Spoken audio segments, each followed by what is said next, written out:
Dann schauen wir uns mal den ersten Trailer an. Das ist von Red Message. Und zwar letztes Jahr, wobei vom.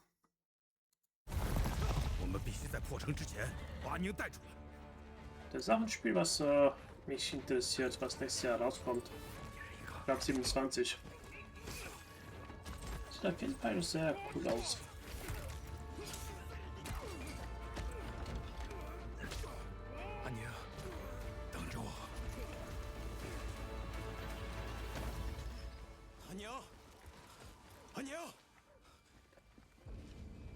阿爷，我将追随杀出一举。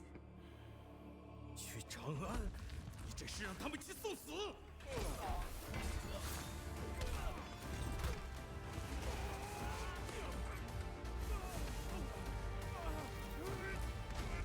！Auf jeden Fall interessant, was rauskommt. Die Reise und so weiter.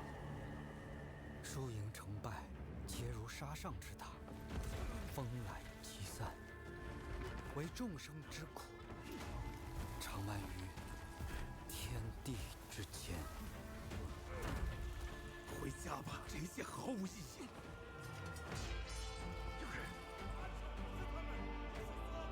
天命所归，我才是大唐。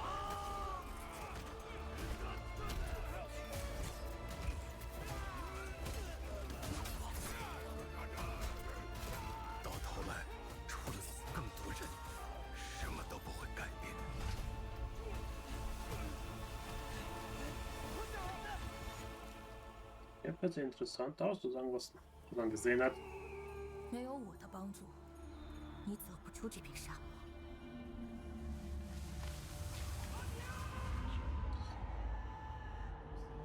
Ich glaube, das Spiel wird mit der Story leben oder sterben. Die Story nicht unterhaltsam ist, jetzt nicht so wirklich weit bringen. Naja. Wird schon. Wird interessant sein.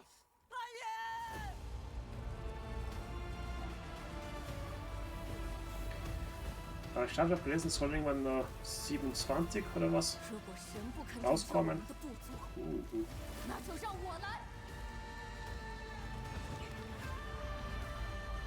Irgendwas 27. Entweder 27 oder 28, irgendwas in die Richtung.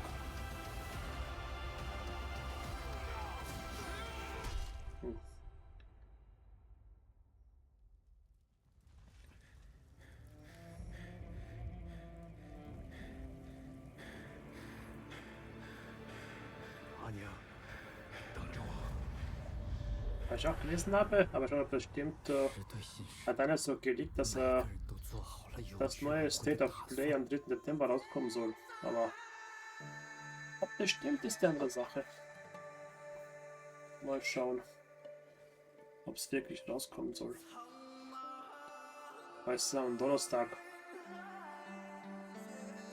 Aber ich habe gefühlt, die meisten State of Play kommt immer dienstags.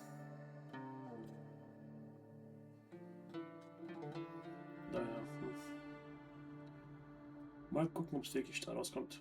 Wenn ja, werden wir uns anschauen. Wenn nein, haben wir auch nichts verpasst vom Game. Von dem.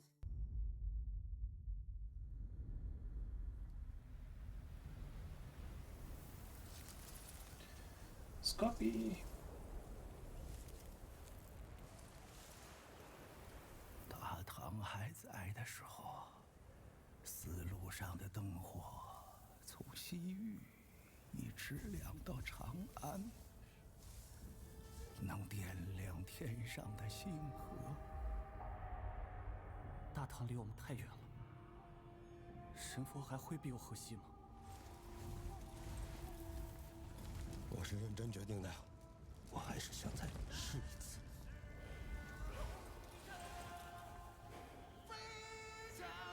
今日。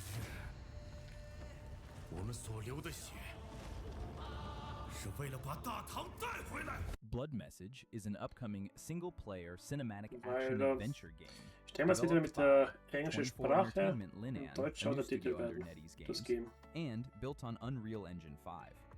Set mal in so the in die waning Richtung. years of China's Tang Dynasty, the game follows an unnamed messenger and his young son as they embark on a harrowing 1,000-mile journey back to Chang'an amid the Dunhuang uprising, navigating deadly landscapes, from arid deserts to turbulent sieges, and facing intense stealth, survival, and visceral combat Boah, encounters. Stealth ist nur eine Designed as Sache. NetEase's first narrative-driven Wie linear gut ist die AAA KI? title, Blood Message emphasizes emotionally resonant storytelling grounded in Wie loyalty, gut ist die sacrifice, KI bei family, Stealth? and cultural identity.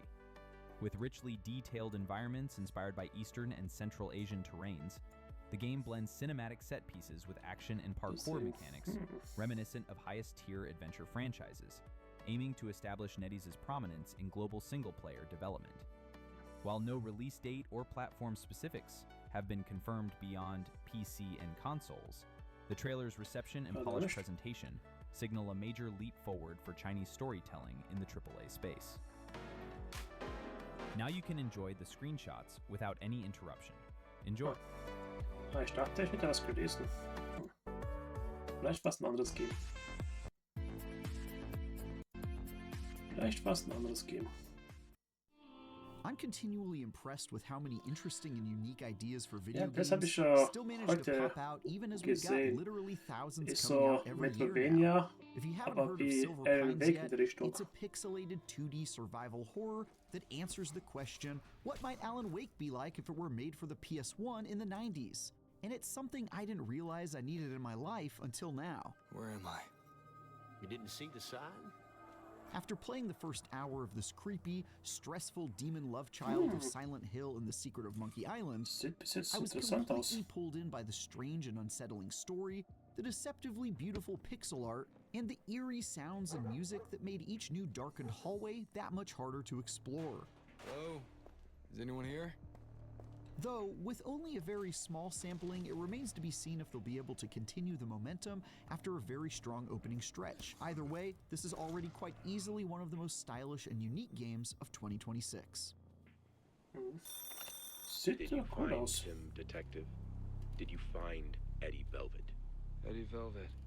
I just got here.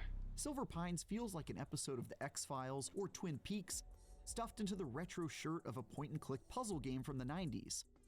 And developer Witch Elm Games isn't shy about where it draws its inspiration.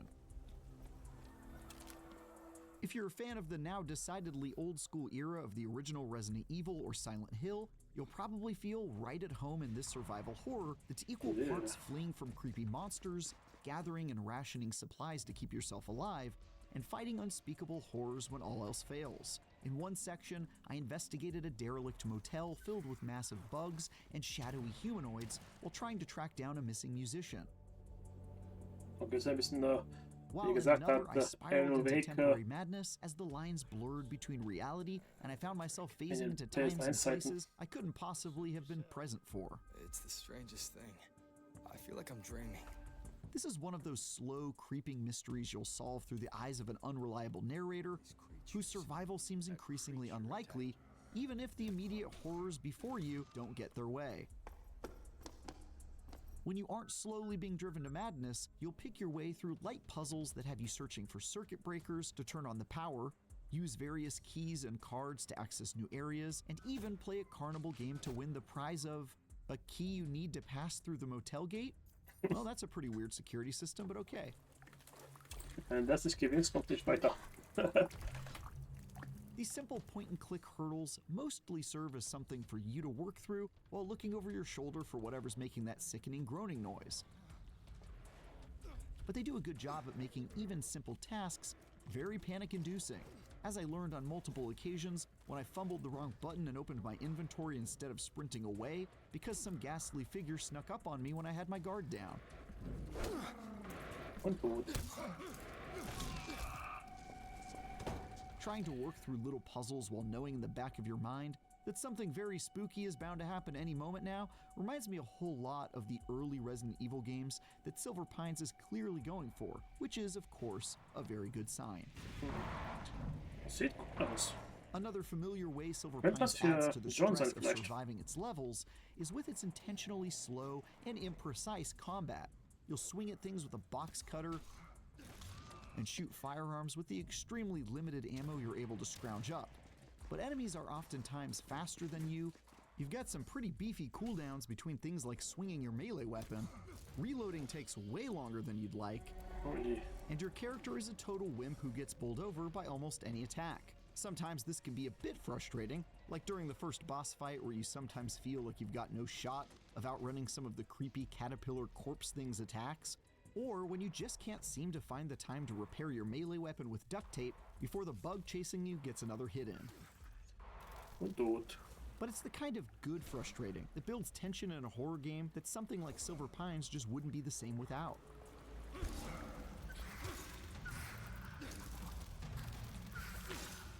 That said, I do have some more legitimate concern about the lack of enemy variety, as aside from the intro boss fight, I only encountered 2 types of enemies in my time with this demo. In fairness, I only played a short area, and I fully expect that there will be more baddies to fend off, but it's worth shouting out that this wasn't showcased very well in the opening area. And between the 2 enemies I saw, humanoids and bugs, they both had extremely predictable movement patterns and a single attack that made them fairly easy to deal with once I encountered them a few times. I'll reserve judgment until I've had a chance to play a section a bit further along in the game, but definitely something to keep an eye on. Die Gegner sind das Wichtigste. It just Die wouldn't be a Atmosphäre muss proper stimmen. survival horror game if you weren't spending most of your time obsessing over a distinct lack of resources to get you through levels, and Silver Pines is no exception. A lot of the tension comes from the fact that you've got precious few resources at your disposal. Ammo for your guns is hard to come by, melee weapons have to be repaired with a roll of duct tape after just a few hits, and you'll only find so many healing items to repair injuries that make your character even slower.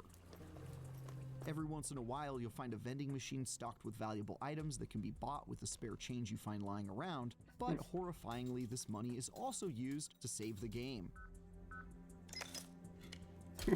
That's right, in Entweder kostet true was. Resident Evil form, you'll have to use your precious few coins just to save your progress, which adds even more suspense to a game that's already pretty chock full of dread. This means that most of the time the best solution is to run away, if at all possible, conserving what resources you have by avoiding combat like the plague. To that end, you've got a dodge move that lets you pass through enemies, and obstacles to keep you moving along, plus you can usually sprint away from enemies if you time it right. But you've also got to worry about an extremely short stamina meter to contend with, which leaves you pretty defenseless once depleted.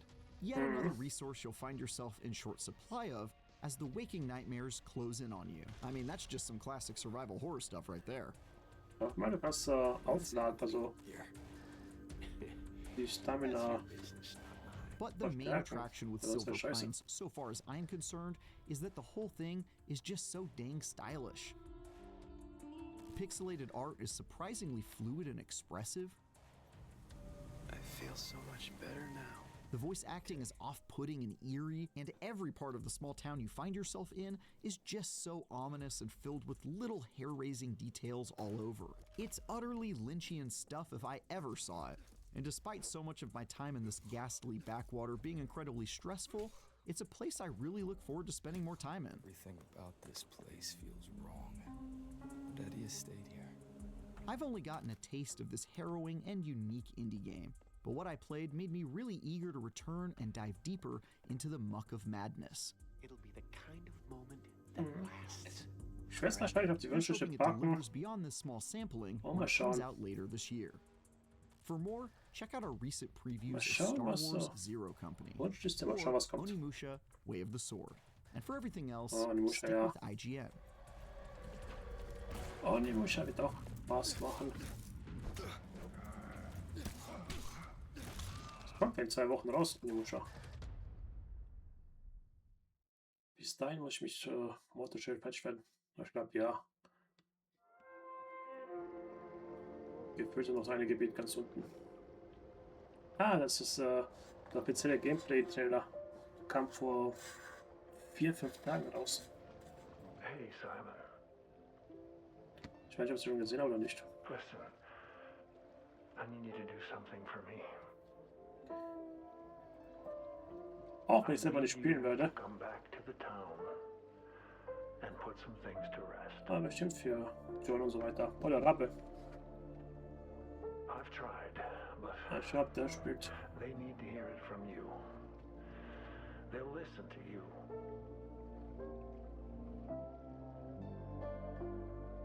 I know it's a lot to ask, but it's the right thing to do here, not just for them, but for the whole town.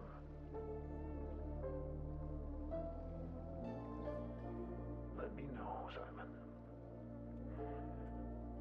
We can make this right.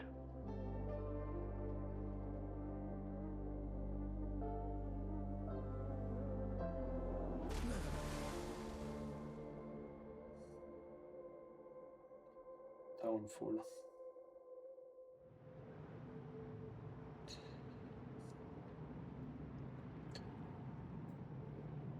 Gut schauen, macht immer Spaß bei also Silent Hill, aber keine Ahnung. Es hat mich nie gereizt, das Spiel zu spielen. Ich weiß nicht warum.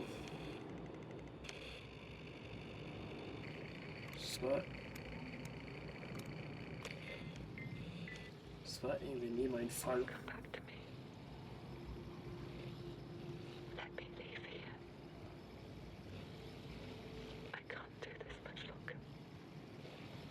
Das gute Silent Hill. Kann man.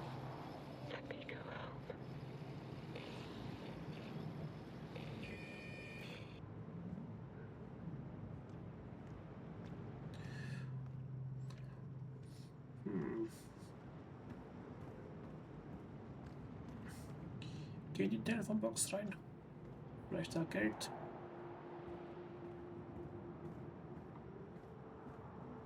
Mal schauen.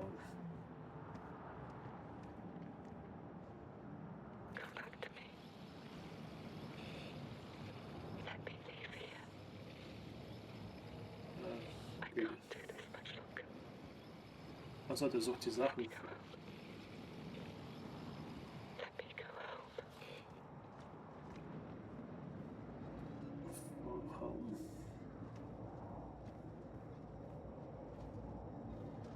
Da ist die Bäume.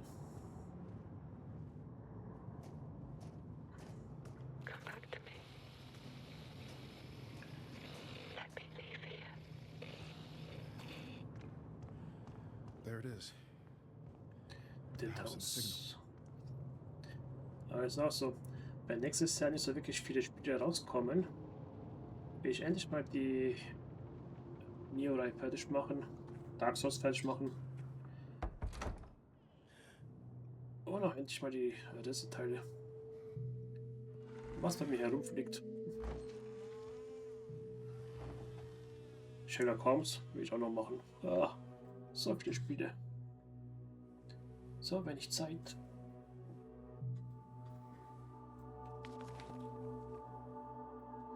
Ja, nicht so.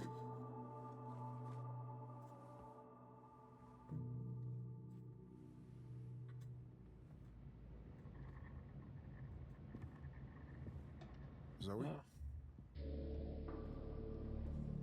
Keine. Nur eine Sache. Super. Simon, du wirst es brauchen. Ob das noch gut ist? Die Organe? Das mag ich zu bezweifeln, wenn es da so rumliegt.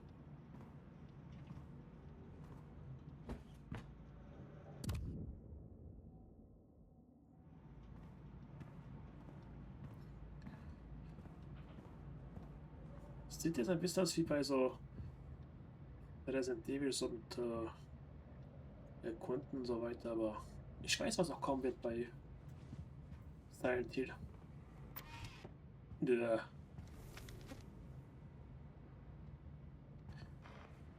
Jetzt müsste von da unten jemand rauskommen, so. Surprise! Daher.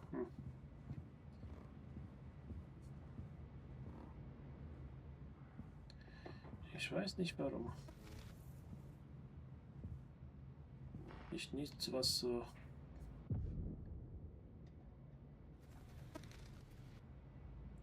Silent Hill.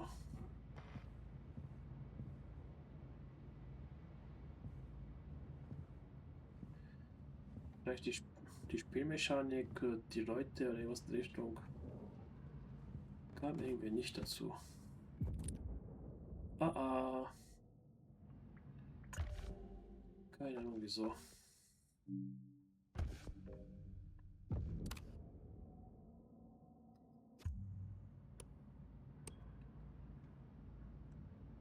Also Horrorspiele allgemein spiele ich ja. Aber keine Ahnung. Die Spielerei ist ja nicht ans Herz gewachsen.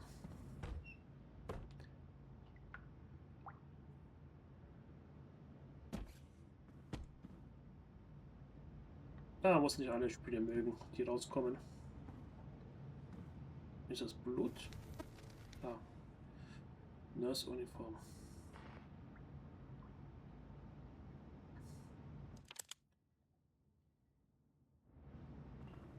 Die Karte.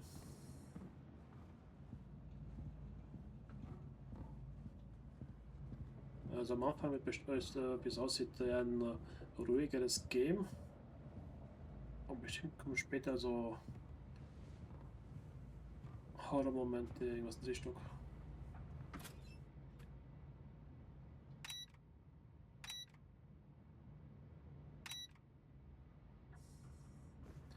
Insert Card, ja.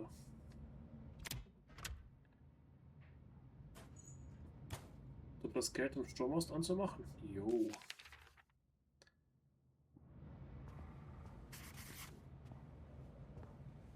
Und das funktionieren. Du kannst Karten, damit der Strom nur im Haus funktioniert. Jo.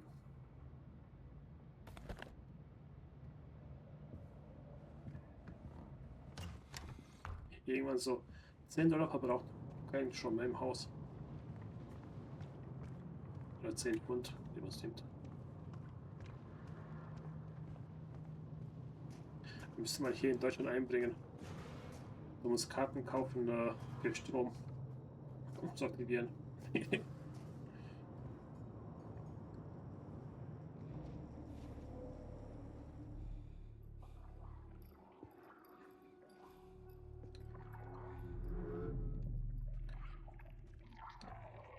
Ah, Hammerhead.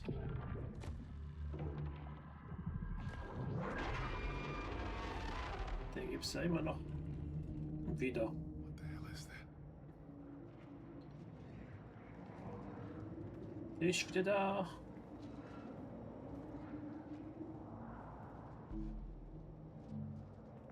Delivery.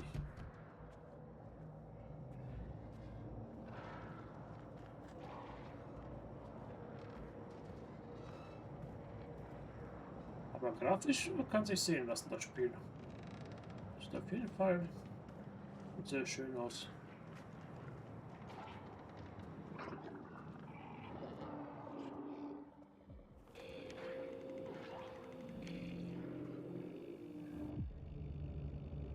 Ah, okay, da kannst du mit denen auch die Feinde sehen. Wow.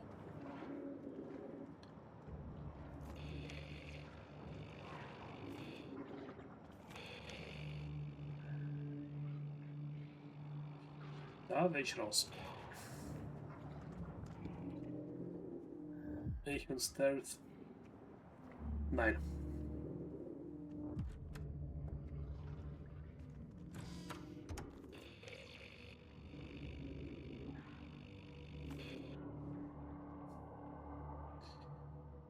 Bei mir wird Stealth aber nicht klappen. Fuck Shipment. Ah, hier ist der Nackerwaffe.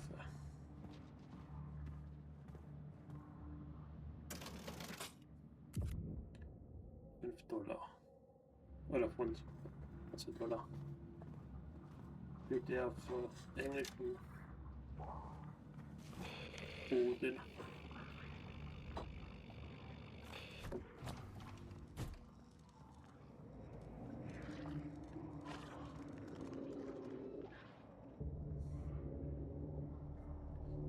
Aber es am Freitagabend einen Stream gibt, würde ich noch sagen, ich weiß nicht.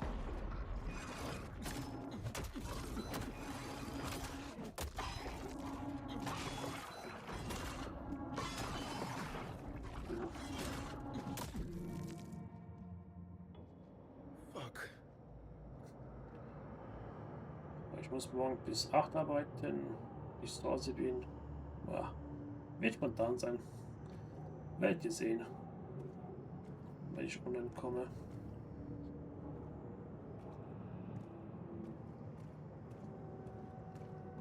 Mal schauen.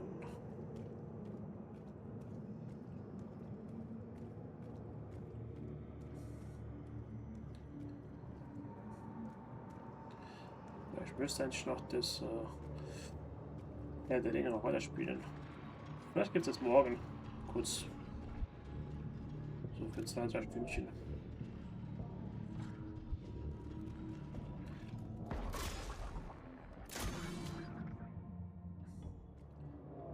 Weil ich habe die 2 Quests fertig gemacht bei Herr der Ringe. Habe ich offline das Gebiet immer wieder gefarmt für die Items. Und das können wir im nächsten Stream abgeben. Damit ja auch fertig.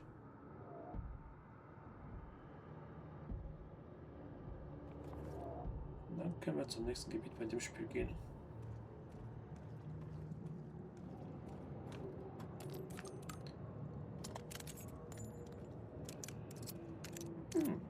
Sieht schön aus. Die Ladeanimation.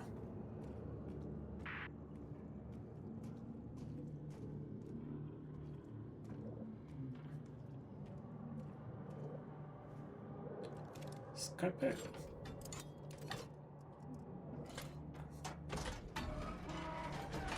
Ja.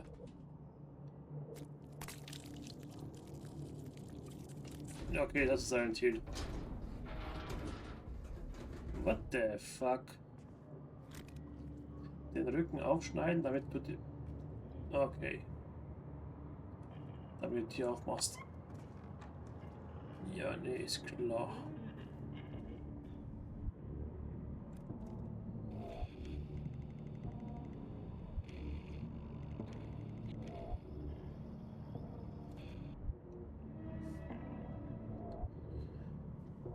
Okay, mich will das Gerät irgendwann abpacken, dass du jedes Mal reinschauen musst, ob irgendwas da ist.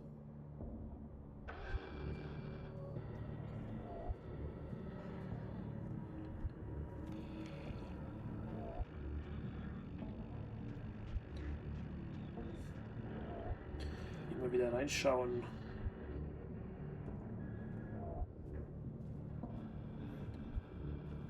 Wird er mich ein bisschen nerven.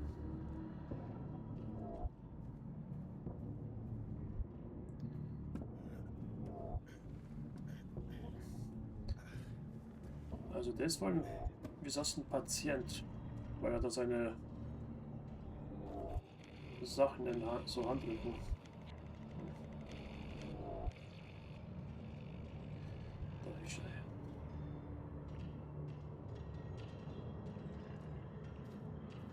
Ist ja gar nicht gruselig, die Scheiße.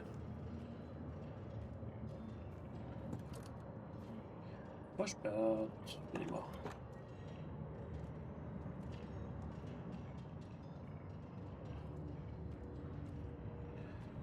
Aber auch der rote Himmel, die Farbe, oh. Das würde mir jemand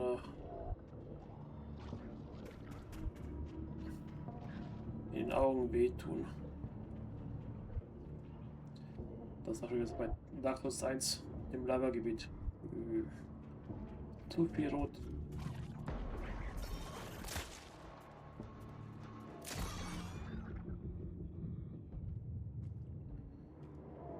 Der hat alles wehgetan. Oh.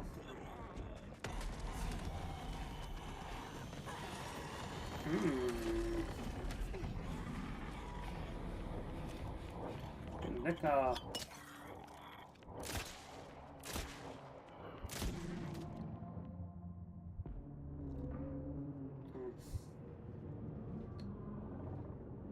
Nackerwache.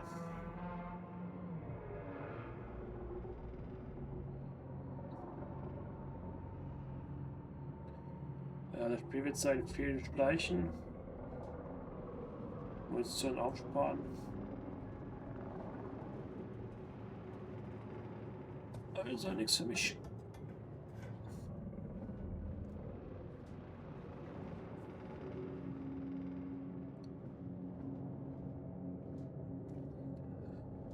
Also nichts für mich.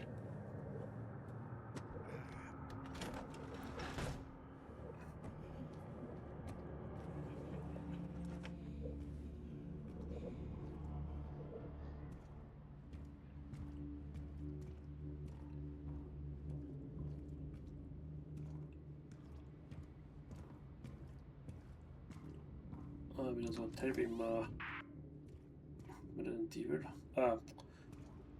Das andere Silent Hill.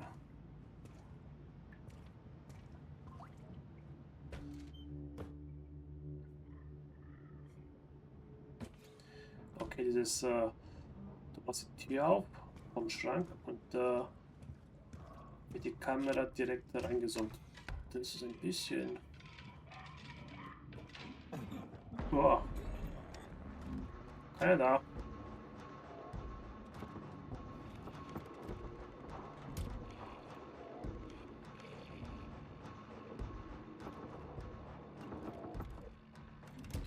Zimmerservice.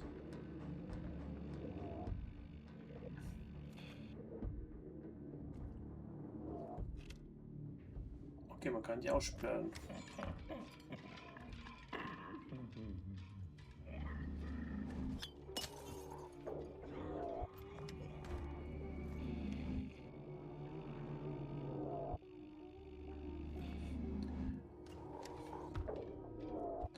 Ja, die sind ungefähr wie die Dicker.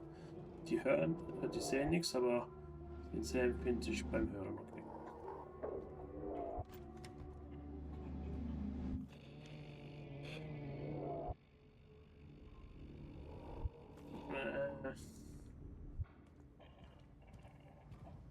Das ist vorbei.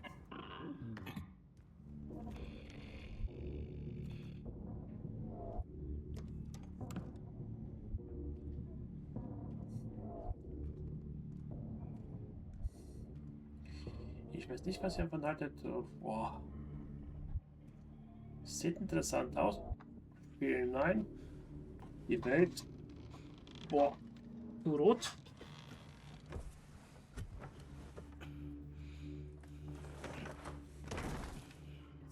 So viel rot. Hat das geben. Stimmt, das kommt ja bald. Lol.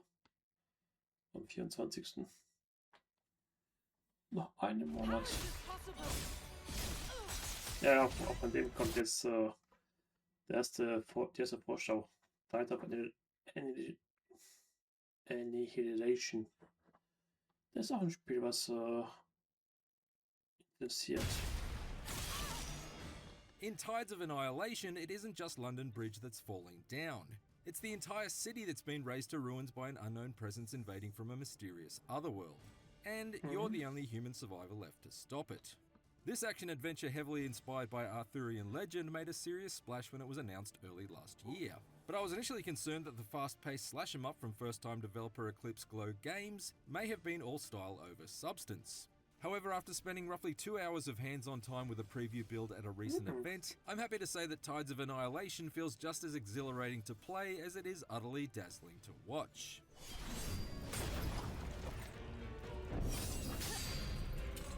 Grafisch 1A.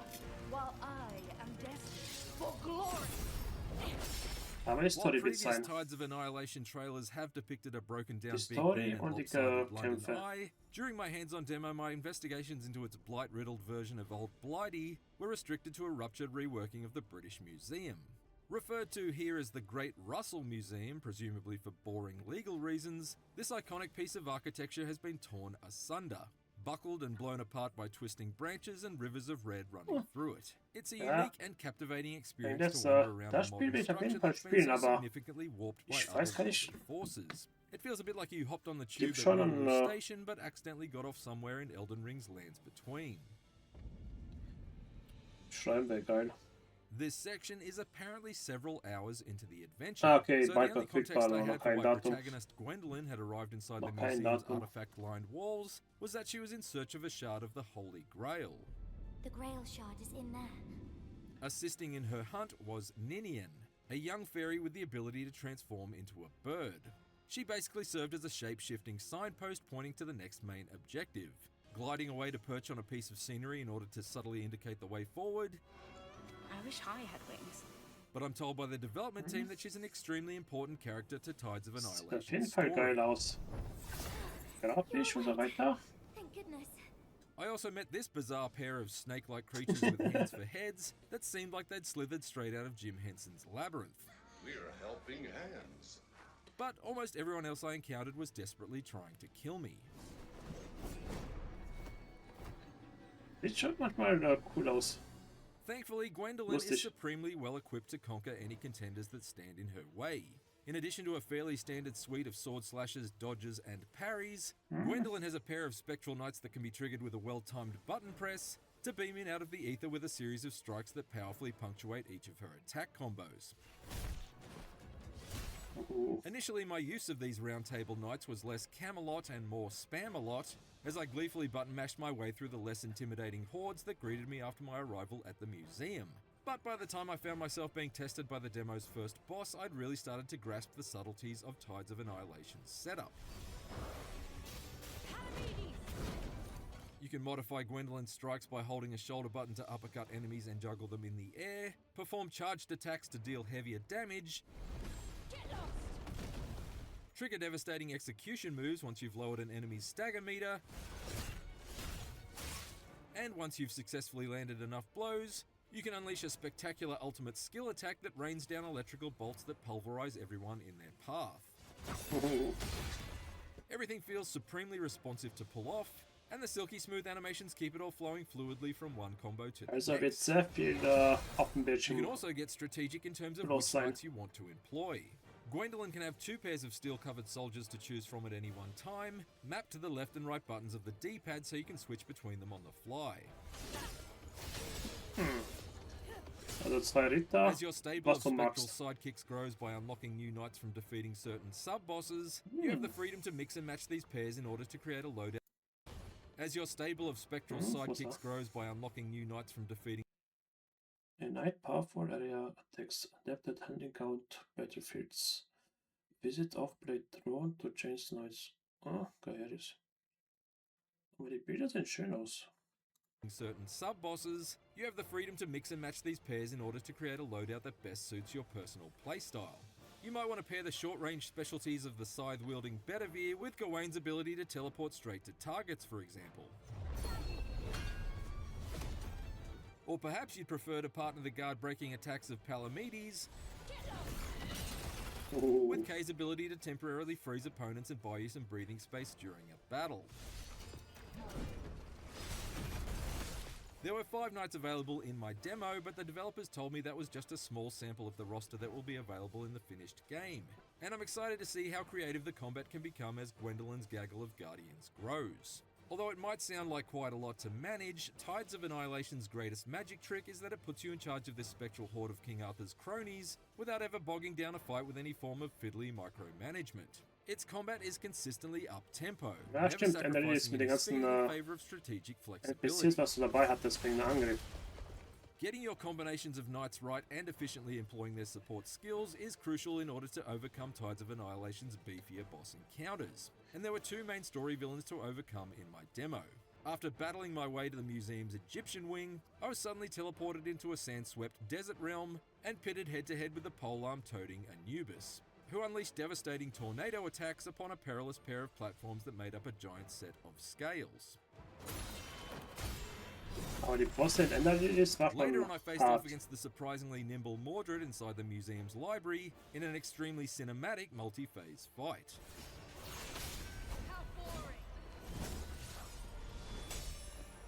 Mordred filled me with more dread when she eventually emerged from the earth atop a dragon big enough to intimidate a Targaryen, forcing me to take evasive measures as she swooped down and engulfed the combat arena in purple flames. Both of these battles absolutely popped with visual flair and challenged me to continually mix up my approach as each boss intensified their assaults.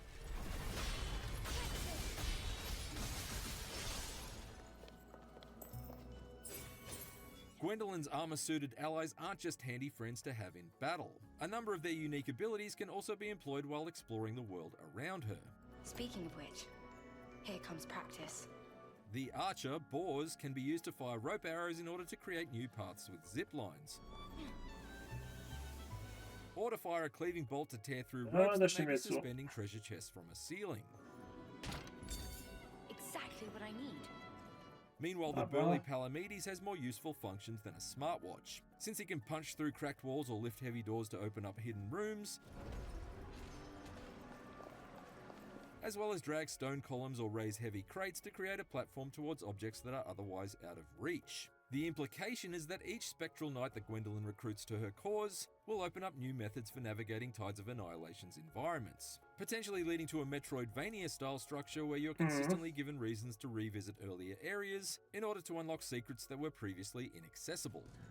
Ja, ist gefüllt mit Metroidvania. Exploring off Gwendolyn's path of destruction also rewards you with optional combat challenges and even additional boss fights. When I wandered into the museum's Chinese gallery, I got a cryptic clue from an NPC about a cursed fiend prowling the building's halls. Must be a nasty sort for you to single him out. And by tracking him down, I was eventually drawn into a fierce battle against a samurai surging with electricity.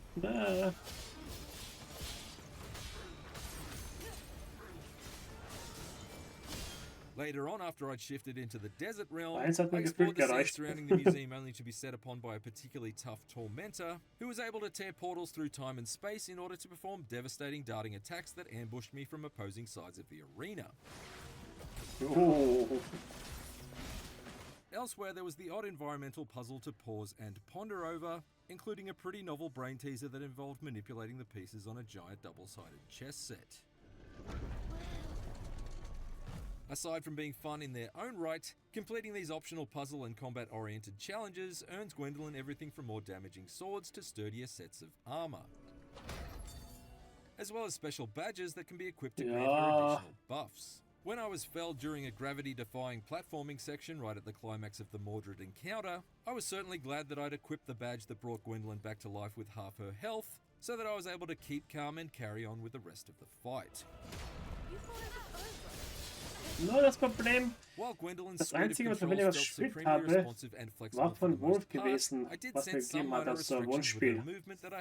Ja, und das Spiel war nicht gerade das Beste für mich. Ich habe Ender habe schon gespielt. Das war... Because at present she's a bit too beholden to the bounds of gravity. I wouldn't say that Gwendolyn even has a double jump, it's more like a 1.5 jump at best. And that made some platforming sections feel ever so slightly stiff as a result. However, my biggest complaint after my short time with Tides of Annihilation is that I honestly wish it lasted longer, and that can only be a good sign. Especially since so many of the awesome encounters that have been teased in previous trailers, including the looming Shadow of the Colossus-inspired giant knights that double as both intense platforming challenges and breathtaking boss fights, were completely absent from this hands-on build. Indeed, there's clearly still much to learn about this alluring action-adventure that's currently in development for PC, PlayStation 5 and Xbox Series X and S, including its release date. It's yet to be officially announced, and if I had to guess, I wouldn't expect it before mid-2027 at the earliest. But if this fantastic first taste is anything to go by, then Tides of Annihilation seems likely to grip me harder than a knight trying to pull a sword from a stone. For more IGN previews, check out our hands-on impressions of Marvel Wolverine and Star Wars Zero Company. And for everything else, stick with IGN.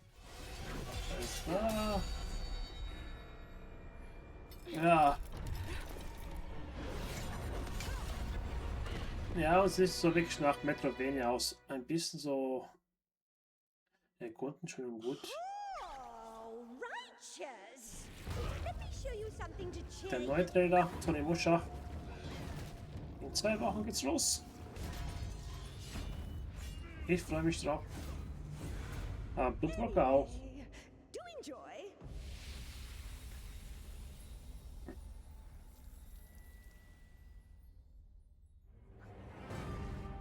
Ja, aber steht noch nicht auf Datum, wann es rauskommt, also. Ich glaube eher Come nächstes Jahr. closer, and allow me to tell you the legend of the Oni and the Genma. Ich glaube eher nächstes Jahr kommt es raus. Residing in Irgendwas. hell. The Oni, rightful rulers of the realm. The Genma, a chaotic lot that brings malice with them wherever they tread. The Oni saw malice produced by the Genma as a terrible threat. To protect our worlds, they resolved to seal the Genma away in Avicii, the deepest pit of hell. However, some forms of darkness have a way of bubbling back up. The Genma have harnessed their malignant energy to 4. September. overpower the Oni and break through to our world. 4. September kommt es raus.